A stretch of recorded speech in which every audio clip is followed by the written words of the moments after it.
Welcome to today's podcast interview. I've brought on Sherry Shaban. Sherry, welcome. Thank you, Heather. Welcome, welcome. Please give listeners a little background. Where do you live and what do you do? So, I'm from Montreal, Quebec, Canada, and I'm a health and life coach and an osteopath, as well as a certified athletic therapist.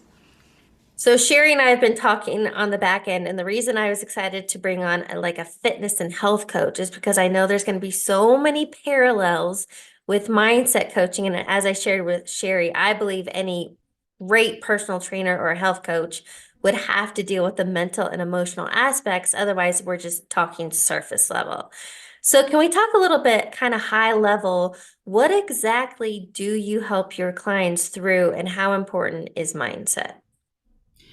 Wow, so good. So, that's almost a two-part question, and I'm going to start with the second part first, which is mindset is everything. And I feel also that this word is used so often and not really expanded on. But mindset is a collection of belief systems that we have in which we operate with every single day. And so it really stems from a lot of what we've picked up in our environment as children, all of the experiences and life experiences that we have, those that were positive, those were not so positive, and even the belief systems that we have about our own selves that we've generated as well. And so what I help people do is really shift their mindset to become the person that they were always meant to be. And that would mean that we would address different blocks. For some people, it could be an injury that they have a belief system around. And that was my case growing up. And for others, it could be a dis-ease. For others, it could be a struggle with weight or even just a struggle with self-esteem. And so the moment we uncover that and we really understand that it really is just this program that's constantly running with thoughts and emotions and actions, and we start to break that down, then we can start to really reverse engineer what we have to do to become the person that we see as that highest version of ourselves. And I definitely want to deep dive that the idea of identity shifting to create the true lasting transformation. But before we go there, because okay, I just want to share. I have a resource on my website called the Life Assessment, and I've seen hundreds come through. And I would say 10 times, one of the pain points in people's health is, and they write it in, I want to lose weight, I want to be healthier. Um, so let's talk about why we overeat or we don't have as much movement, where we have a conscious desire. We're going to start on Monday and then we self-sabotage. So let's talk about this vicious cycle that are keeping people unhealthy, overweight, not happy. Yeah, it's such a brilliant question because the reason is that they're very outcome focused. So the goal is always, I want to release weight. And if you notice for most people, when they do tend to accomplish that, they've accomplished the work, they've accomplished a job, and then they stop working, right? It's like tax season right now. What happens? Well, we all collect our bills and everything we need for the accountant. We send that stuff off, and the moment it's done, it's out of mind, and then we stop working on it. So it's dangerous to really focus on just that outcome, because what we're actually doing is we have this future vision of something that can happen. And I call this a snapshot. It's a two-dimensional photo of what life could look like only if all of these things could happen. And also, our joy is very much attached to that moment in the future. So I'm not okay with how I am right now. I don't have joy right now. I'm very miserable right now. I'm suffering. There's a lot of negative self-talk. But the moment that I can accomplish this fitness goal, then all of a sudden I'll be happy, I'll be healthy, and everything will be really great. And so to shift away from outcome focus and to shift towards system focused is going to be a more powerful way to really start to look at your goals. Okay, so what you just touched on, I used to call conditional living. I'll be Mm, happy when I lose weight, right. when I get in a relationship, when I make more money, when I get that next career thing. And I love the idea that like life is happening now. Oh, Abraham Hicks says this. Abraham Hicks says, you can't have a happy ending on an unhappy journey. Right. So how can we help people get in a state of, maybe if it's self-love or self-compassion, whatever it may be, right here, right now, in order to create the systems to get the transformation they actually want? Yeah, and that really has to be self-acceptance, right? It has to be that I'm actually okay with everything right now, which is sounds like a very, very hard thing for all of us to do, especially because we are trying to change our situation. But here's the thing, it's exactly to your point, Heather, what you just said. We're living now, we're in the present moment now. And you'll notice that however you're feeling now tends to dictate your day. So you'll notice that when somebody walks in the room and they're in a really bad mood and they're yelling at everyone, notice what happens. Everyone starts yelling, right? And so we have this thing called resonance where we attract to ourselves whatever energy we're putting out. And so the question really has to be, okay, when I release 30 pounds, then I'll be happy. All right, that's interesting. So that's a lot of, examples of goals, for example, that I hear. But what does that really mean? Does that mean that once I lose 10 pounds, I won't be happy? And then 15 pounds, I won't be happy? And then 29 pounds, I won't be happy? It's only until it's 30 pounds and suddenly overnight, I'll be happy?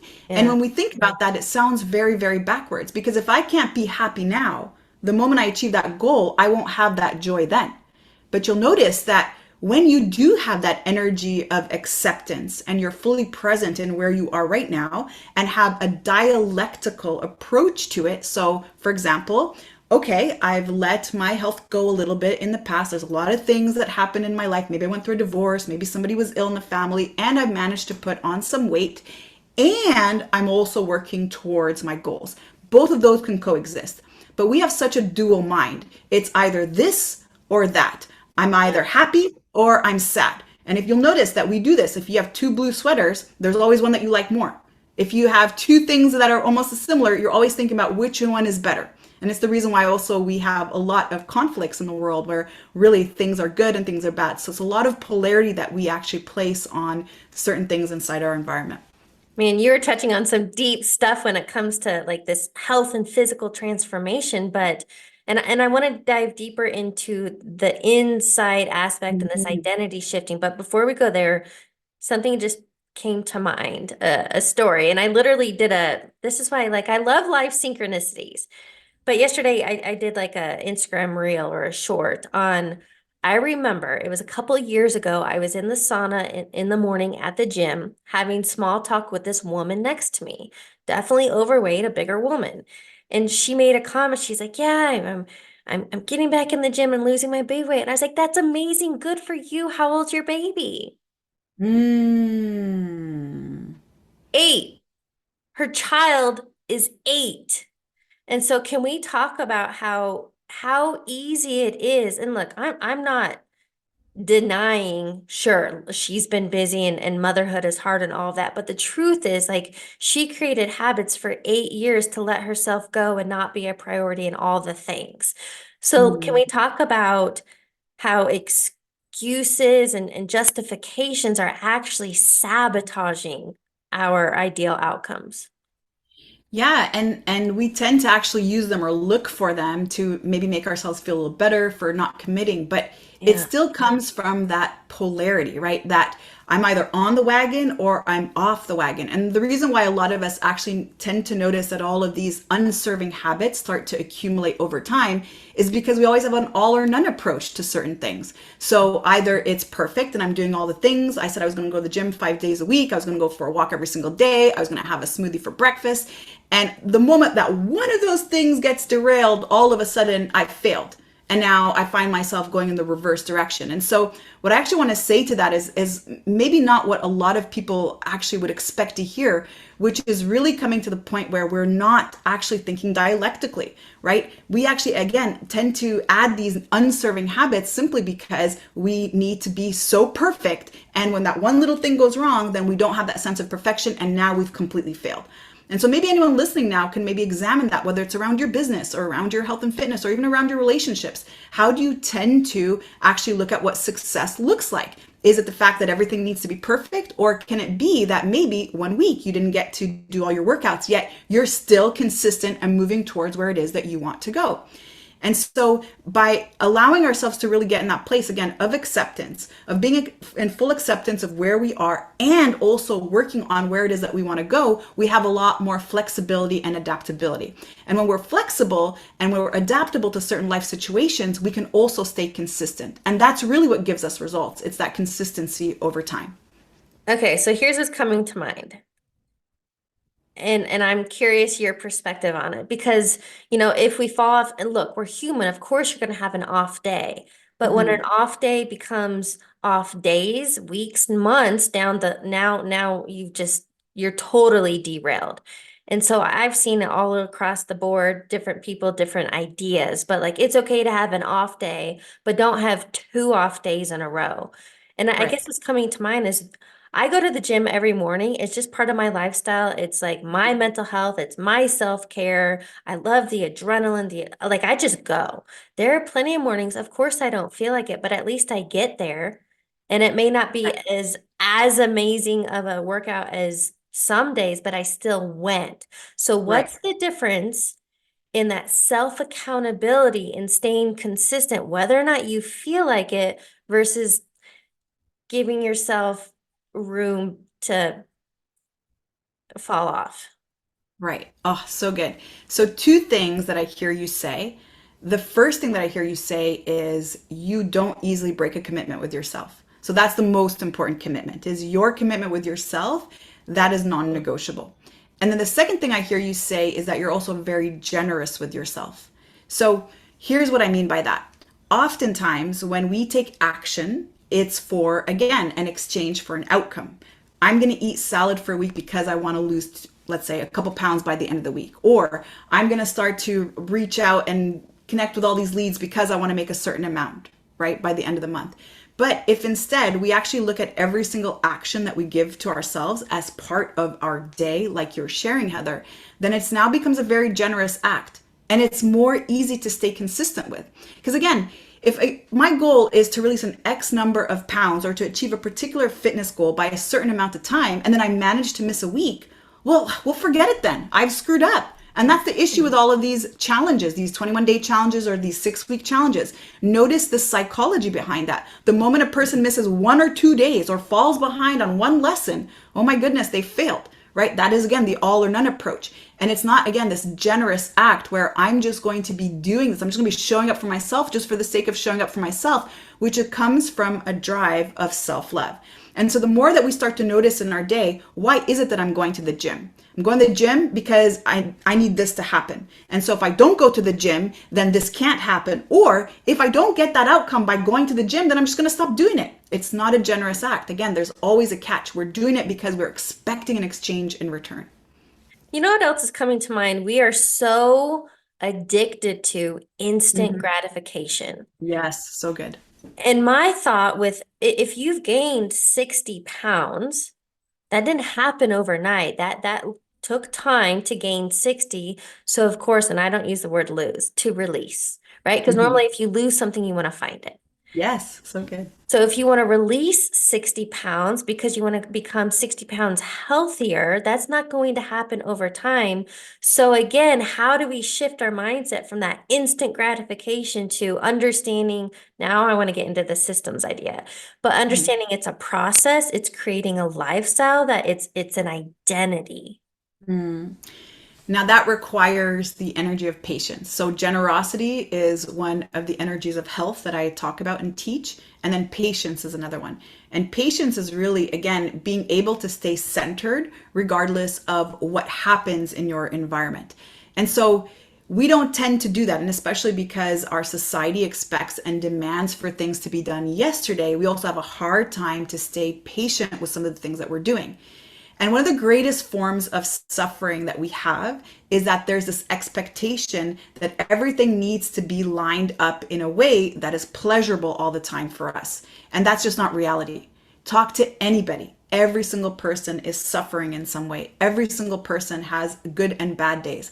And so when you understand that and you understand that your path to success is never a straight line, it's going to look like a lot of ups and downs and ups and downs and ups and downs. And that, by the way, is the journey. And I've been in this space for almost 25 years, and that has been my personal journey. I've been injured. I've had 2 kids. I've had 2 back surgeries. There's been so many things that have happened. I've had issues with my business. I've had to close the gym down during COVID. And so it's constant shifting, pivoting, shifting, pivoting.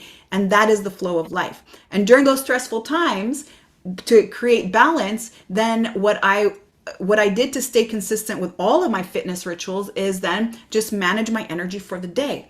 And so if we really want to stay patient, instead of really looking at what can be done in 90 days or 6 months or a year from now, all we have to do is focus on 24 hours at a time.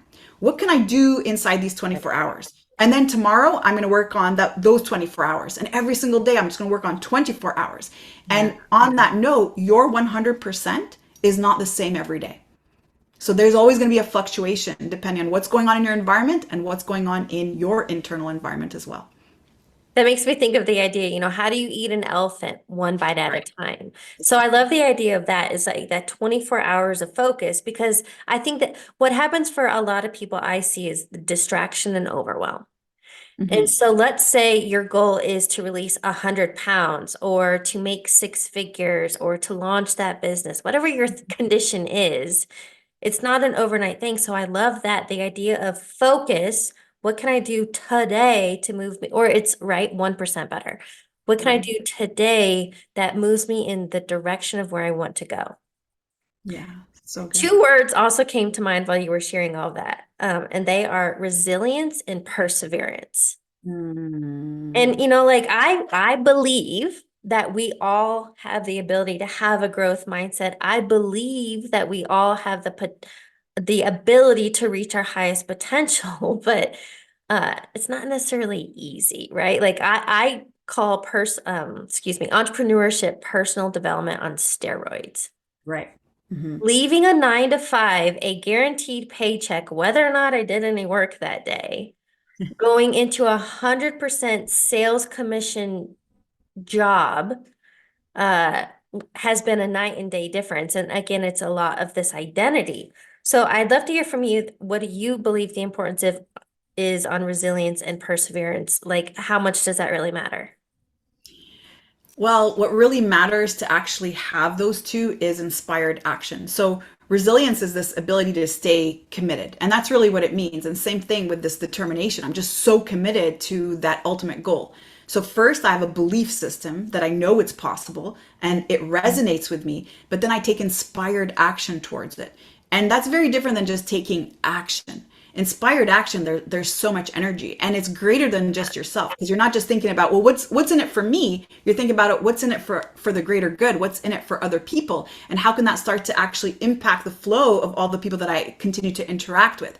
And so if you're so clear on how something actually lights you up, on how you're so resonating with it, how it's so important to you, and it's way deeper than just the surface level. So when it comes to health and fitness, it's not just going to be about what you look, but it's also going to be about how you'll become a role model for your kids. Maybe you're going to avoid certain diseases or conditions that your parents had to go through. And so the more that you get deeper and deeper and deeper into why you want to do something, that's why they always talk about the why, but I'm Yeah. actually going to call it an immovable heart. Like no matter what, like this is so important to me that I'm not going to ever derail. And yeah, I'm going to slow down at certain times, just like running a marathon. Moments where I'm going to have to walk, other moments where I can sprint, other moments where I have to jog. And it's okay to change my pace. It doesn't matter. I'm still moving towards the same direction.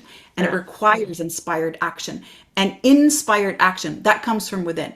That means I don't need to watch a motivational video or go to a Tony Robbins event to feel inspired. It's actually coming from within. It's so incredibly important to me. Like there is absolutely no other way. This is the only way, and I'm so committed to it. I love that you touched on the importance of having a why. And I think something I wrote down is also that idea of being purpose driven. Yes, Because when yes. you're purpose driven, you're not always going to be motivated. But when you are purpose driven, I think that why is just an intrinsic motivator. Hmm.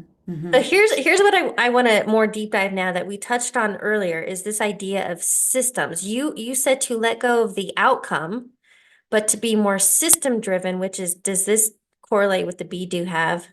Yeah, yeah, Okay, so so let's good. talk And systems and identity. yeah. So it's interesting because, we oftentimes hear it from society that in order to be healthy, you have to release weight, right? And it's actually the other way around. It's actually that we have to be healthy first in order to release weight. And the healthy first is not just on the physical level, because what I actually describe health as and what I teach is that health is this equilibrium. It is a balance between your relationship with your body, Yeah. your relationship with others, and then your relationship with self. And that is how you establish health. Just think about what happens when you're fighting with your spouse, or maybe you have a fight with one of your siblings or your parents, right? That ends up completely derailing you. Same thing too when you have a negative relationship with your body. Notice how it's not the state of your body, it is your relationship with your body. How do you treat your body? Are you kind to your body? How do you serve your body? What do you ingest? What do you put into your body? What is your diet? And your diet is not just what you're consuming through your mouth, it's what you're watching, it's what you're listening to, it's the conversation that you're sitting in. All of that is your diet. And so that really needs to be addressed. And now that we've spoken about that, what we can also talk about is how really our physical bodies is an outward reflection of our internal environment. It's whatever we're feeling on the inside is what ends up happening on the outside. And so now that we're like, okay, wait a minute. So it's not just about getting on some diet to magically release X number of pounds. It's really about working on my internal environment. And now I'm hearing that I also have to work on my relationship with myself, relationship with other people, relationship with my body. And now we're talking. And so when we are outcome focused, meaning we have a particular goal, and this is kind of what my beef is around personal development. It's all about get clear and, have smart goals. And by this time you're going to accomplish that. But they never really talk about how do you create the system to keep that sustainable. And for some people, it's natural and they know how to stay consistent. But for others, there's this thing that we psychologically do where the moment that we achieve a task, we stop working. The job is done. Why do we still need to keep working? And so when we look at weight loss in that same way, well, that's why we always tend to go back to the way that it used to be. It's because we've never really established a system. And so a lot of times when we're outcome focused, that since we are outcome focused and that is at the forefront of our mind, we're also going to do just about anything to achieve this goal. So if I wanted to release weight, I could even chop off a limb, for example, and be successful at that, right? But that again just shows me what happened on the scale, but doesn't really give me exactly what I wanted. And what people really want is the feeling of what happens when I release 30 pounds, not the fact that I actually lost 30 pounds. And if we want to actually achieve that feeling, now let's talk about what we need to do in lifestyle. And so the way that I would share for anyone who's listening who wants to start to take action is instead of actually focusing on an X number of pounds that they want to release, to maybe reframe the question and ask themselves, well, what do I have to do to become the person who's 30 pounds lighter, as an example, if that is your weight loss goal. And so now we can start to look at really, really small things that we can start to adjust. And if we're not really so sure around how to do that, like if that was my goal, for example, and I wasn't sure, I might call my friend Heather and say, hey, Heather, can you just share with me what your day looks like? Like what time do you go to the gym in the morning? I know you said you go to the gym every single day. What does that look like? And then what do you do? Do you spend time in the sauna? What about hydration? How much water do you drink? And what kind of other activities do you do? And now I'm getting ideas. And then I'm going to go do that with another friend and another friend. And now what I've heard is a whole bunch of habits. They're living a very different lifestyle than I am. The operational system that I'm currently using is continuing to give me the exact same results that it's always been given. And so if I suddenly now do something, let's say extreme, to release those X number of pounds that I've been wanting to release, I'm still with that old operating system. And so I don't actually change anything in my life. And so what I do have to do is now start to change the person that I am. And again, that takes generosity. That takes patience, that takes inspired action, and it requires us to look at 24 hours at a time. And we start with one habit. Maybe that's to drink more water. Maybe that's to wake up a little bit earlier. Maybe that's to stop TV at a certain time. Maybe that's to increase the number of daily steps. And over time, that starts to give results. And something as small as, let's say, getting 10,000 steps a day gives so much result. And so I'm not one to count calories personally, and I'm actually anti-diet, but just to give you an example for those that like numbers and for more tangibility, if you're about 180 pounds and you walk 10,000 steps a day, you're burning anywhere from 400 to 600 extra calories every single day. That's it, just from that one little act. And now imagine what happens if you do that consistently every single day. Yeah. Well, 1 pound of body fat is 3,500 calories. So that starts to add up. And now you can start to see that how having a daily walking practice results in part of that system that you're generating so that you can become that person that you are wishing to become. There are three main things that come to mind, everything you just shared. Well, wait, before I go there, what I want to kind of harp on is understanding that health is a holistic approach. And I love the meme. I imagine you've seen it, but there's a meme out there that says you can drink the alkaline water, do yoga, eat organic veggie. But if you don't deal with what's going on in your head and your heart, you're still unhealthy. 100%. But Mhm. so, I mean, you touched on so much there. People need to hear this more than once. But it's not only what we're consuming and ingesting, it's the media, it's our environment, it's our thoughts, it's our beliefs. There's so much to understand what really creates us. Now, when we're talking that system focus that you touched on, what I got from that is this idea of creating a system is really all about habits and lifestyle. Mhm. And that when we change our habits and lifestyle, that is how we get those new outcomes, but that's creating sustainable change. 100%. Yeah. So I'm curious how you refer to that because like with my coaching clients, I consider it's creating version 2.0. It literally is reinventing yourself. So as an example, one of my current clients, very successful financially and in career, already pretty healthy and active, but relationship aspect, not well. And so for him, it was understanding his belief system, his fear of abandonment, feeling unworthy. So I helped him create that version 2.0, confident, secure, giving self-love and compassion to that young version of him in order to attract that ideal relationship. So what are you doing with your clients, or what is a tangible takeaway you could share with listeners on how to um, create the systems, but more importantly, understanding that identity? So good. Yeah. So similar to what you do, my process is called future self mapping. So it's kind of a reverse engineering from future self to where you are now. So again, that takes some time to really just sit down with yourself. And it's not this process that you're going to do over a few minutes. In fact, I would really recommend that you just self-reflect for a moment. Even go back into your childhood. What used to light you up? What were you so excited about? What did you always want to do? So similar to your story, Heather, leaving a corporate job with a lot of stability to do this, there's something there inside that's been calling to you, right? There's a reason why there was a disalignment. And so when you start to envision that future self of yours, now you can start to also create more reality, right, around what that could even look like. So, for example, I'm 44. To say that I'll be an Olympian athlete as my future self mapping vision maybe is not so accurate. So, let's start off with things that really are important to you. What are your top values? What are your top priorities? All of those things have to be in that future self. And more importantly, how do you feel? Like, how do you want to feel? How did you always want to feel? And now you can start to expand a little bit more. And from there, now you start to reverse engineer all of the habits that need to happen, the things that you have to start to work on in order for you to be able to achieve that. Now, during that process, you're going to start to notice what limiting beliefs that you have, why you feel like you can't do certain things, or why you feel like you're not good enough to do certain things, or maybe you're not even worthy enough to do certain things. And these are the things that you have to start to break down. And here's what I want to say about really addressing limiting beliefs or any other traumas that continue to come up. This is daily effort. It is daily work. It is not a one and done. We don't Yeah. just overcome limiting beliefs. I'm like, I'm good now, went to one event and I'm good, no more limiting beliefs. No, No.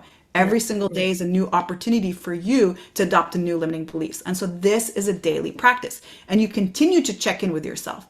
And you know, when we're born, the moment that we come out of our mom's womb, we just start to interact with our external environment. We're always interacting with external environment, and we start putting things in our mouth as we're growing. We start crawling, and then we start walking, and then again, interacting, relationships, people, places. But we never actually give ourselves time to interact with our internal environment. Like, what do we really think? How are we really feeling? And why are we really feeling about this? What's really behind it? Because there's only four emotions that we actually experience. And feelings and emotions, by the way, differ in the way that feelings maybe are sort of kind of passing by. They last for about 5 minutes, but emotions are what actually tend to linger. Those are like the baseline feelings that we tend to have that end up lasting for a much, much longer time. But there's only four that we have. We have anger, we have fear, we have joy, and we have sadness. Everything else we feel stems from those four. So simply just starting to understand, well, why is it that I feel afraid to try this? Why do I fear maybe committing to that gym routine? Why do I fear maybe hiring a trainer? Why? And the more that you start to ask yourself and understand what really is the block, you're going to start to uncover then for you a way as well to rewrite that belief system so that you can actually start to proceed in a way that, again, is more aligned to you. So I'm in this work and I understand, especially as a coach, but I've been into personal development for decades. I understand it's every single day and it's that self-inquiry and it's creating these systems and like showing up for yourself and that it truly is a journey. But I don't want listeners to be like, oh my God, that's way too much work. Forget it. I'm just going to fall back into autopilot, same shit, different day, and like settling for mediocrity, which is what most of humanity is doing, right? But I love the idea of like choose your hard. Staying stuck is hard, and showing up and doing the work is, quote, hard. So how would you inspire or want to ignite that passion to like this work is worth it? So good. So we don't need to commit right away. It's so interesting. And I actually think this is the reason why we fail is because we commit right away. And what I'm actually going to say is why not approach it with a sense of curiosity? What would happen if for 30 days I meditated? What would happen if for 30 days I just actually journaled every morning? What would happen if for 30 days I tried this? Let me see what happens because we tend to say yes or no right away to something before even trying it. And so when it comes to, let's say, that fear of all this effort that oh my God, it's a daily practice. I have to do this for the rest of my life. Why don't I just first determine what is the benefit? Because to your point, Heather, choose your heart, right? And psychologically, we make every single decision in our life trying to move away from pain and try to move towards pleasure. And pain, by the way, can be something uncomfortable, right? And so the pleasure right now is like, oh, I don't want to change. I just want to stay how I am. But the pleasure could also be, well, what would happen if after 30 days of really making time just for myself, maybe meditating, maybe taking some self care time in the afternoon as well, after 30 days, I notice that I'm more centered. I notice that it's easier to commit to myself. I notice that I now have boundaries with certain things, not just with certain people, but also with certain things. And maybe now this is worth it. So now I've just introduced a new form of pleasure. I'm going to move away from the constant worry and the constant fear and the constant focusing on limiting beliefs and notice that the more that I spend time with myself and work on my internal environment, my goodness, everything in my life starts to change. It's like it flows. It's so much easier. So why don't I just commit to that and see what continues to happen? I'm curious your perspective on this. I think a false belief is that people are afraid of change. I don't believe they're afraid of change because change is the only constant. I think people are afraid of the uncertainty. And so, Mm, at least, even if they're miserable or they're overweight or whatever, that's certain. So, they would rather be stuck in a relationship they're not happy in than be alone mm, or have to go date again. So, what are your thoughts on that about like embracing uncertainty? I love how I think Dispenza is the one that says it. The best way, or maybe it's not him, but there is a quote that the best way to predict your future is to create it, not from the known, but the unknown. That is Dispenza. that is Dispenza, yeah. Um, I have to think about what you just asked. Sorry. Well, the idea of uncertainty. Oh, yes, yes. So what I wanted to actually say around that is I don't know that we fear necessarily the uncertainty. I actually think that we have two fears. And the two fears that we actually have is the fear of failure and the Mm. fear that we're not enough. And now add in the uncertainty. And now do I know that I'm going to succeed or I'm going to fail? Do I know that people are going to accept me or not? Right? And so when we actually focus on those two fears, you'll notice that all the other fears that we have in our life actually trickle from those two main things. And most of the time, when it does come to uncertainty, it is the fear of failure. It's the fear of trying something that doesn't work out. It's also the fear of maybe being judged once we try something, or the fear of the amount of work that requires that level of success, for example, which again comes from the fear of failure.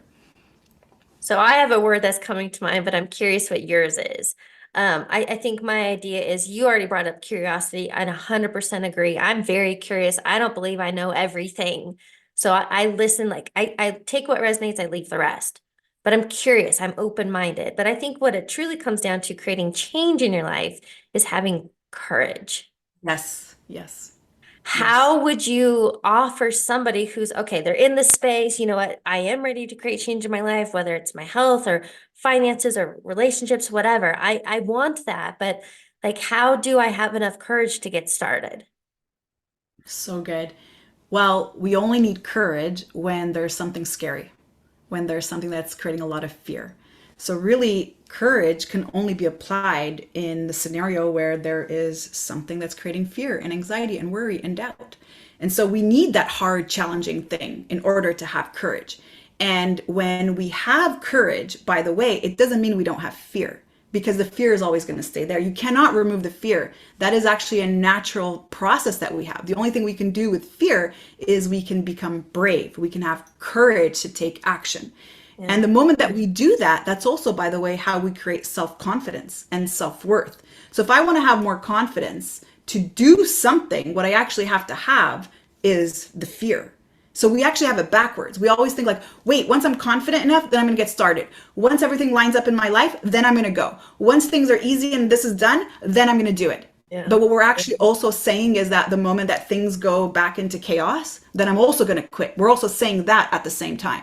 And so if we really want to have courage, we're going to have that fear. And that's the only way that we can change. Otherwise, to your point, we always stay the same because we don't want that scary thing. The moment we have that scary thing, we back off. But if we want to break free from that and we really want to change, we need that scary thing. And remember, it's not that I'm going to try to get rid of my fear to prepare myself for it. No, no, no, no. I'm going to keep the fear. But what I'm going to add is that layer of courage and that layer of really bravery to break free from that and then create the self confidence. And now I've shifted my identity. Now I know what I'm actually able to do. I'm curious what you do. So I use the quote, let fear fuel you, not rule you. And so I actually have learned when I get that pit in my stomach or like that, oh shit, I go towards the thing. Mm-hmm. But I have built a lot of confidence and belief and I don't have a fear of failure. I do the opposite. I go all in. Maybe I mess up and whatever, but I just figure it out as I go.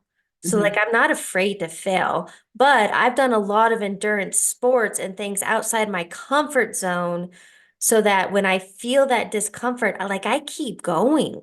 So what do Mm. you do to like embrace that fear, but go after whatever the thing may be? So a couple of things, and you'll also notice that in you. And I heard you also say, I just go ahead and I take action. The more energy we give to that fear, the more we entertain that thought, the greater it continues to expand. Yeah. And so again, the goal is not to try to avoid these situations, it's really trying to sit with them.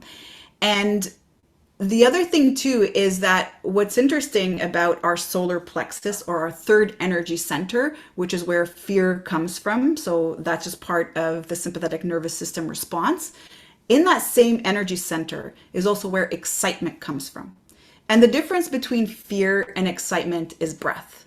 And notice that when we're afraid, we're like, right, we hold our breath, like, oh my God. And then the moment you start to breathe, actually, Yeah. now we're starting to shift the nervous system. Now we're actually starting to get excited about certain things. And so we'll tend to notice those two things. The more you focus on it, the more you give something energy, what happens? Oh, the mind starts to race, more and more reasons not to, more and more fear. Now we're projecting into the future. This is, by the way, what sympathetic nervous system state does, which I call protection mode, that not only does our physiology changes, but our thoughts change. Our thoughts are going to be projected around worst case scenarios. And then what happens when we're thinking about the worst case scenario? We're getting anxious, we're getting worried, we're getting stressed, we have all this doubt. And now we're feeding the cycle, we're feeding the cycle, Yeah. the body changes. And every single thought that we have in the mind creates chemistry in the body. And the chemistry is in a form of a hormone. And so it all starts with the brain. But again, the brain is a thought. The more we feed those thoughts, the more we're going to have of it. So just as a reminder, if you want to shift the fear into excitement, breathe into that. And then shift more around focusing on the solution instead of focusing on all the problems that you cannot control. Man, that I feel like we literally touched the tip of the iceberg because even what you're just talking into, I'm like, I'd love to go into energy centers, the chakras, our Mm. nervous system. But for time's sake, and maybe we'll have to do this again, but for time's sake, what we covered today, I'd love to ask, what do you believe is a key takeaway you want listeners to get? So the main thing is, well, maybe two things. The main thing is it's never too late. Whatever you want to create in your life, it is never too late. Just get started. Stop overthinking it. You probably thought of this 10 years ago and look, now 10 years have passed. Just do it. And then the second thing is consistency first before intensity, always. Before you add the intensity, before you start to push yourself so far out of your comfort zone, just start with that one small thing. That is a little bit scary, but then just go for it. And again, remember, take a breath, turn that fear into excitement, and now expand on that, make it a little bit bigger. And now take that next step. And before you know it, your courage is going to grow and grow and grow to take on the bigger and bigger and bigger, scarier things. And again, consistency is what drives results, not intensity. So start with a way where it becomes sustainable for you and then gradually add on the intensity over time. I think that was powerful. I hadn't heard that before, but I wrote that down. Consistency over intensity. Love that. I'd love to wrap up the interview, so I have a few rapid fire questions for you. What is a quote or motto that you live by? In God, I move and breathe and have my being. What is a book you're currently reading or highly recommend, like in the personal development space? I'm actually reading the autobiography of a yogi right now. So even though it's more around yoga, there's Yeah. so much value in there. Who's in personal development is going to find so much beautiful golden nuggets. A lot of people talk of that book. Mm. Final question. What advice would you give your younger self? Stop caring so much about what people think. Like, I got this in my 30s. I wish that was the case in my 20s. Stop caring so much and live your life in 6 month increments, 6 months at a time. Just imagine that all you've got is 6 months. When those 6 months are done, give yourself another 6 months and then see how that impacts everything around you and how you even show up for yourself. I love that and such a great note to end on. Sherry, thank you so much for joining me today. Thank you, Heather. I loved it.